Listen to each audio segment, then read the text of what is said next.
Hello, you wonderful people, and welcome to another episode of Not Too Comic Book. This being a show, we're talking about TV shows that are adaptations of comic books. For today's episode, I'm going to talk about the season finale of Happy, a great finale.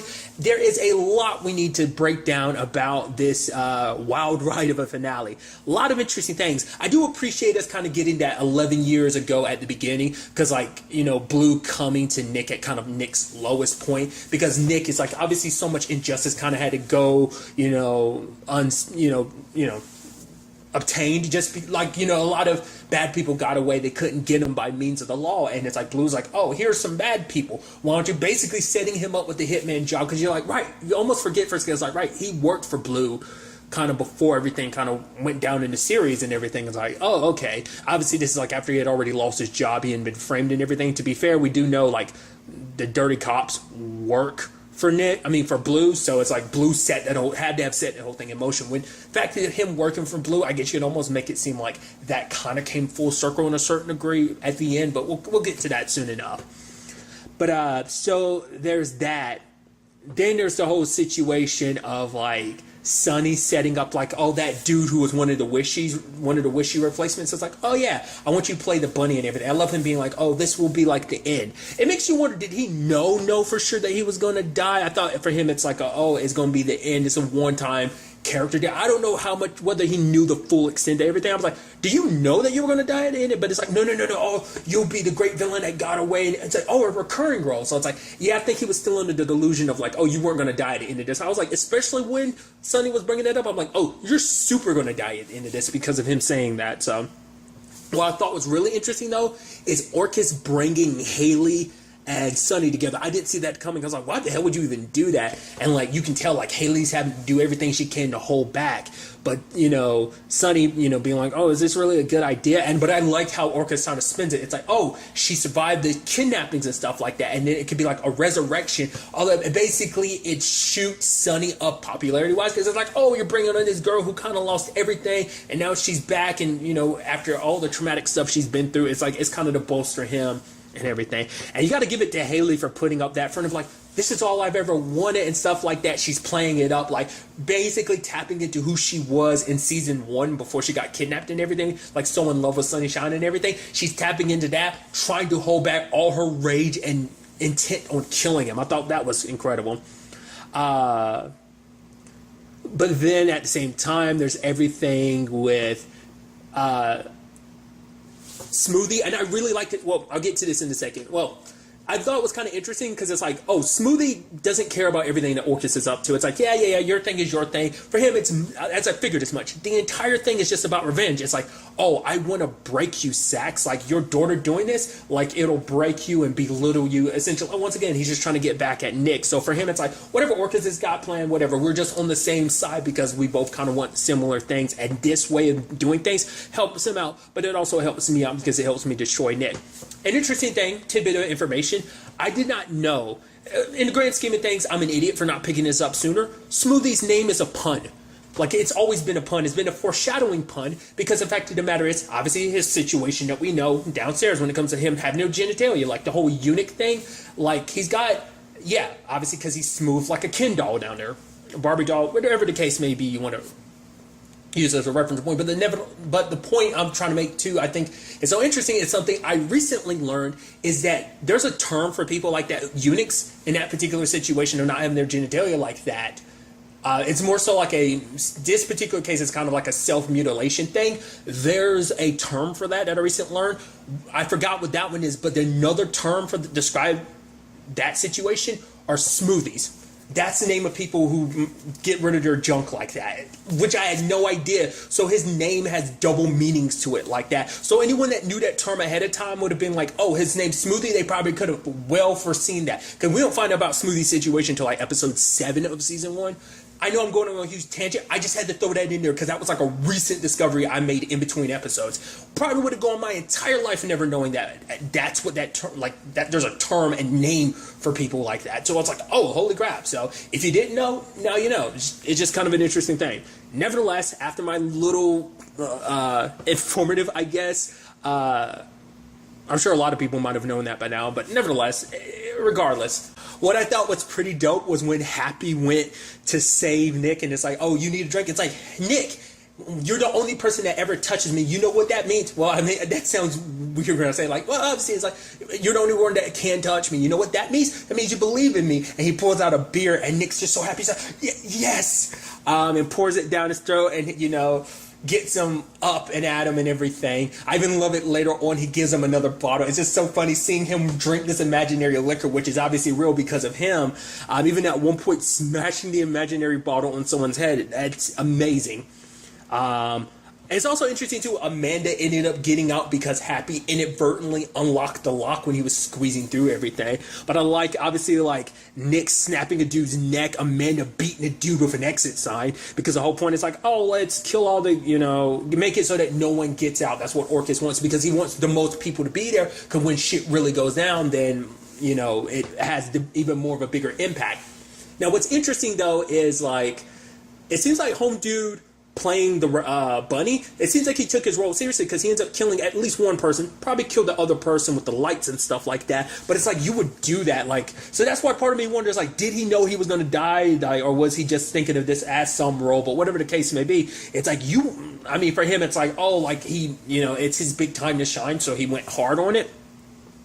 But I love that, like, Orcus nor Smoothie knew that was going to happen. Like, that was 100% Sonny kind of orchestrating things, kind of getting his own spin, so it kind of screwed with their plans a little bit. I guess you can say, luckily, because of that whole circumstance, it kind of let things kind of play out the way they needed to, you know, kind of in favor of Amanda and, you know, Nick.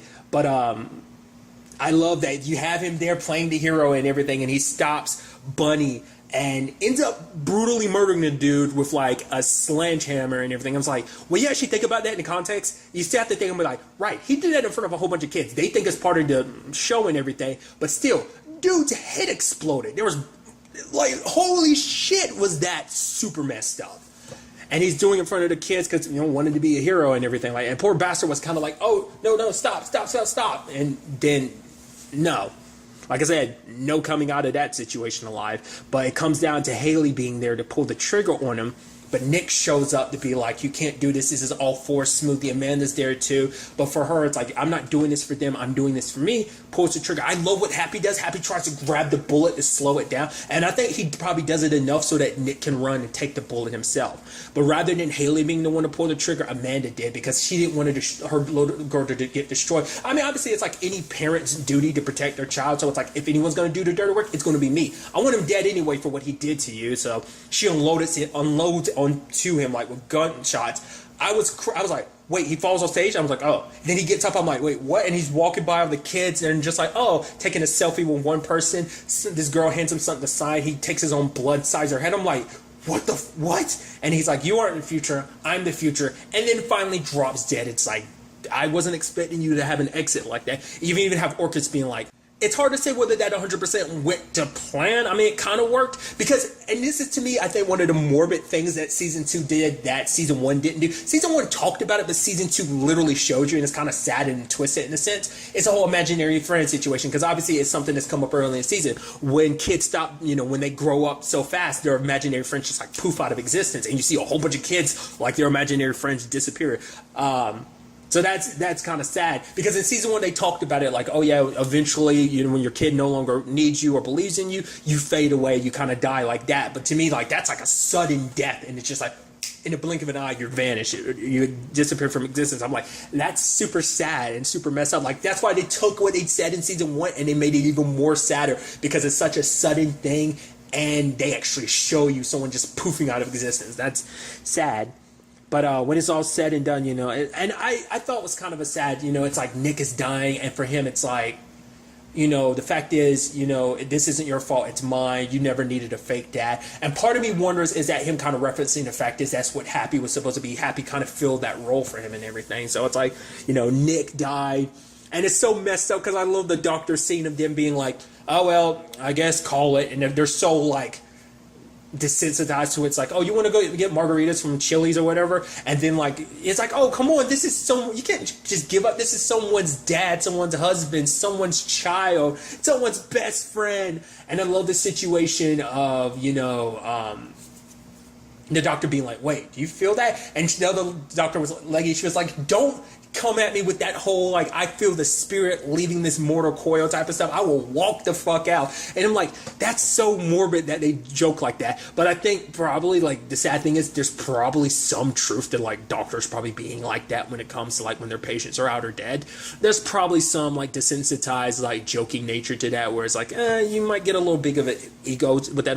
Nevertheless, it's just kind of an interesting and sad situation. I'm like, wow, Nick is dead. And I love his version of heaven. It's like, oh, flown into all these beautiful women, and that woman's like, oh, my breasts are filled with the best bourbon, the finest bourbon, and he's getting over there, and the Orcus there, he's like, are you really gonna cop block me right now?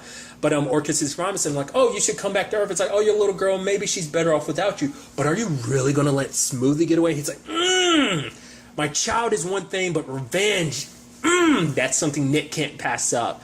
And it's like, oh yeah, and also by the time, also another condition of you coming back is, you will have to basically work for me for the rest of eternity. It's like, wait, what? Brings Nick back to life. So that's really interesting. Like, and that's what I was bringing up earlier about, in a way you could almost say he kind of went back to working for Blue in a sense, even after all this time. So it's kind of interesting. So I really like what they did with the whole Smoothie situation too, of like, it's kind of like, for Smoothie, I like it because Smoothie, like, I like, for one, obviously, it's like, we kind of recap it of like, oh yeah, like him being behind Smoothie, mocking his moves like that is what Smoothie did before in season 1. So it's kind of, was that season 1? Or was that this? No, that was season 1, I think. Yeah. Nevertheless, I thought it was kind of neat that they kind of like referenced it like that. But I also thought it was kind of interesting because Smoothie, he's like, I'm happy you're alive. Oh my God. Because for him, it's like this, David and Goliath type of situation that they're going on, this adversaryism, like, he enjoyed it. Like, he almost felt sad because it's like, oh yeah, it's like, oh yeah, never finding that one person who can challenge you. And Nick's like, I kind of understand. He's about ready. And Smoothie's like, I want you to know, like, essentially, he basically appreciates Nick for everything. And I thought that was kind of interesting. And he's like, goodbye, Smoothie. And it's like, oh, there was almost like some twisted form of respect in that situation. It was kind of interesting. Like, Smoothie was okay with it being like this. And then Nick proceeded to snap his neck multiple times, like 360ing his neck. And it's like, okay. That was pretty interesting, to the point it literally pops off and he's putting it outside of the house Smoothie's at. And it's like, Jesus. Smoothie died with a smile on his face because I guess in some twisted way, that's what he wanted to be special. And I guess for him, it's like in this match between him and, he got to die at the hands of some great adversary. And it's like, oh, like, I guess for him, it's almost like his life had meaning in some sense. It's twisted. So there's that. Then there's our angle about like, oh, Happy's like, well, I guess now that Nick's dead, I'm dying. Wait, I'm not dead? What the hell am I then? Because like imaginary friends are supposed to pop out of existence. He goes, checks out. Obviously, a whole bunch of imaginary friends disappear. So I guess you can make it to a certain extent. Maybe Orcus's plan technically worked, but maybe not to the full extent he was hoping. A lot of kids grew up, sure, but who knows if that was enough to really trigger what he was hoping to feed off of. So there's that. And Happy sadly finds Bo Peep, which the stick dude, I saw his name before. Jeff Ross, obviously a comedian, kind of best known for, he's like one of the best roasters around, if not the. But the fact is that,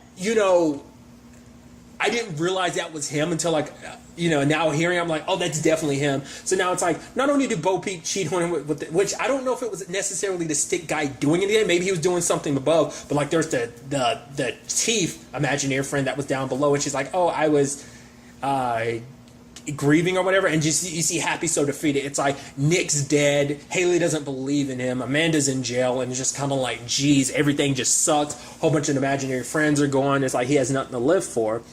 And lo and behold, he talks to what is essentially God, who is voiced by Jeff Goldblum. I definitely saw that name in open credits. I was like, who the hell is Jeff Goldblum going to play? Like, I figured it was going to be an imaginary friend, which was so interesting because he didn't like, oh, I'm kind of an imaginary friend. And Happy's like, what? You're God. But it's like, for him, it's like, oh, the people that believe in him, his friend that, he's an imaginary friend to is kind of the world. But for him, it's like, oh, that number's dwindling because it's like, oh, how many people really believe me and stuff like that.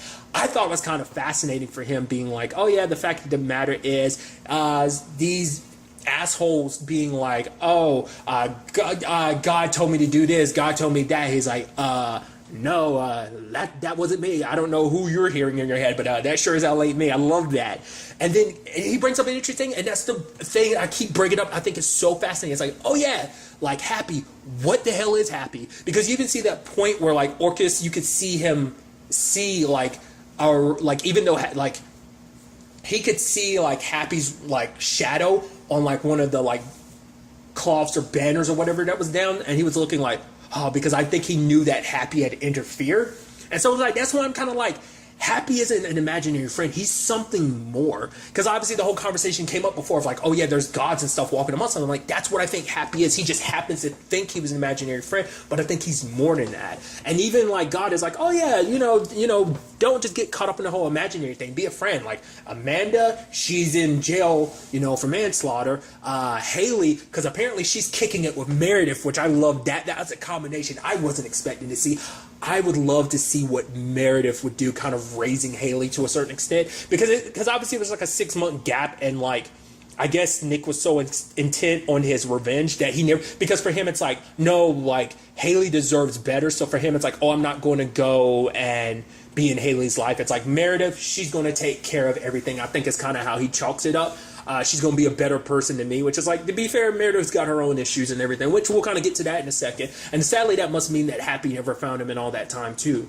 Maybe Nick, well, because obviously we don't know how much Nick has been doing for Orcus, like what exactly he's done for him. Like maybe getting his revenge is kind of its own thing. He was able to do that first, then he has to work for Orcus, or maybe it's a combination of like, okay, you're doing stuff for me. Oh, you happen to find smoothie. Okay, take care of that along the way while you're doing work for Orcus. Maybe, I don't know. But I did love Haley being like, because both of them are having to pretend to be normal. Haley's got this life and everything. Like, oh, here's Aunt Meredith. It's like, she's like, yeah, I'm wearing this jacket to make me feel more normal. Obviously, you would know that because we're both trying to pretend to be normal. And she's like, well, it's doing a terrible job. And it's like, why would my mom leave you to me? It's like, because apparently she's like the next of kin that they both labeled her as. So I thought that was pretty sweet. But it's like, yeah, because they figured you probably need a good role model like me. And it's like, oh, there she is proceeding to put her gun up in a way in front of Haley. Haley's kicking her feet up, and it's just kind of like, okay, this is going to be interesting. It's like, oh, what happened to your hand? That's a story for another time. It's like, hell yeah, it is. That whole order she's with now. And even God was bringing up the whole point of like, oh yeah, that little girl, she's joining like, going to grow up to become like some witch assassin, becoming a part of some society that's really bad news. It's like, wait, what? That's okay. That's a lot to kind of think. And what about Dero Sachs? Oh, your boy Nick is back. He's like kind of a zombie working for a demigod, I guess is kind of what he's basically trying to describe Orcus as. What was also interesting for him, it's like, oh yeah, you know, I got other gigs. So, you know, he's like, maybe this will be the end for me. He's like, yeah, go, you know, balls out, you know, little horsey, because it's about to get dark. I'm like, ooh, I like that. Very suspicious. Very interesting. And then you have Amanda being like, you know, telling Haley, it's like, the fact of the matter is, I'm gonna come for you. But Haley's like, nah, mom, I'm coming for you. So it's like, dude, what? Holy crap. That's a crazy season finale, dude. At the time of me recording this, it is unclear whether or not Happy is returning for a third season. I really, really hope this show gets a third season. It is too wild and crazy. There's literally no other show like it. There's so much they set up at the end of this season that I'm so curious to see where it goes, because obviously everything Haley went through, obviously she's kind of pretty damaged and messed up, but obviously she's going to be kicking with Meredith and the group that she got connected with last episode. It's like everything that they're all about. It's like we literally set that up at the tail end of the season, so I was like, what the hell does that end up being? Like, are we going to see Meredith going all supernatural hunter? You know, what does that mean for Happy? Or we're going to find out what the hell Happy is. Like I said, I think he is a god of some shape or form, just because like Orcus was like, you're like me. So he's definitely in some like divinity level of stuff. Like he's a mystical creature that's on that level of like a god, or at least in his case a demigod or whatever. So obviously everything that Orcus and Nick is up to, like once again, like he's distancing himself from his family, so you know he doesn't want Haley to kind of be, it's like, yeah, but she's better off without me. So even if I'm back, she'd be better off without me, even though she'd love her dad. Obviously that's going to cause problems, because it's like, yeah, she had issues with him and Amanda lying to protect her, so I mean, we'll see. Also, is there going to be any bonuses of him coming back from being dead, kind of being a zombie and stuff like that? Is there going to be anything from that? Yes, no, maybe. What about Amanda? Like, will we see a lot of her in jail or not? You know, I don't know. Also, like, under what circumstances will Happy and Nick find their way back to each other? What their dynamic is going to be like, you know, going to a third season. Like, oh, I almost lost you. Well, I did lose you, but you're back and everything. But here I am. What about other imaginary friends? Like, what does that mean going forward? Like, you know, Happy's interaction with other imaginary friends. Like, is there going to be more interactions between him and Bo Peep, even though it's the whole cheating situation? I'm curious to see where all that's going to take us, because there's a whole thing about, like, because remember, even BB could see him, so it's like, is it just because BB believes that much? You know, it's kind of gray area of like, okay, these situations are being a little bit different, but now seeing that, like, okay, so Happy isn't an imaginary friend, that he's something else, then maybe he's a god of certain things. Maybe all the things that make someone happy, like obviously for Haley, like, oh, he took on this form because, oh, this is what you represent. But then, like, for Nick, it's like a partner who's down for all the dirty crap stuff that he does, obviously giving him liquor when the time comes, getting, like, obviously reflecting Nick. And maybe he kind of does the same thing for BB. It's like, oh, you're representing this party animal and stuff like that, that side of her, whatever. You know, maybe he represents different things to different people. He just happens to look the way he does because Haley was the first person he got attached to. I have no idea. I'd love a third season so we can get answers to a lot of this stuff. Plus, I know season 3 would literally be even more bonkers than season 1 and 2, which you'd be like, okay, how is that even possible? I'm sure they'd find a way to go about it, especially because now it's like, once again, like every season we'll be doing for new holiday. The next season obviously will be dealing with Halloween, so I'd love to see what that would turn into, like what antagonist will kind of rise up because of that. Would Nick kind of become like the Halloween evil to a certain extent under, you know, Orcus's orders? Who knows? You know, we'll just ultimately have to wait and see. But really, that's all I'm going to talk about. So the next time we meet, be happy, be safe, live life to the fullest, and enjoy it. Good day and goodbye.